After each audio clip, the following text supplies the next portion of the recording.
hello hi नमस्कार मु आप प्रिय सागर दा आपण मैंने जानते आम वर्ष टोटाली वर्ष को 12 वर्ष आम कि 13टा फिस्ट करूँ गोटे वर्ष आज हूँ पवित्र आज शिवंकर आज कि गोटे पूजा आज तथापि आम ठाकुर खातिर नक आम आज चिकेन कर शिव पूर्णिमा नुह आम भालुकुणी भालुकुण शिव आज शिव कौन अच्छी तो जाना शिवर अच्छी किंतु आज आम चिकेन खाऊ ये सुमन महाप्रभु जे कि भात सरुनी किंतु चिकेन सर आज्ञा देखो चिकेन सफा कर भात सरुनी हाँ हेलो नमस्ते आशा करती भल थी समस्त मुझे दादा पुओ मिस्टर सागिरदा आपण मैंने जानी आगु पचर पचर आगु केते आपन साहाय्य कर सब किसी कर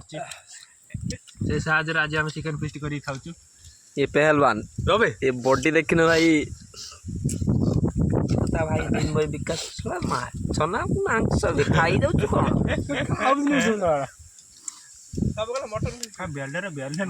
मटन फिस्ट काली मटन फिस्ट आज्ञा मुझे फिस्ट सामिल ना दयाकर सी मत डाकिले बाध्य आसिक ताटियाटा खाइले कि खाई पारूनी आज्ञा सी जा खाइले खाइले पत्र ताटिया को पुछिकी खाऊ बर्तमान से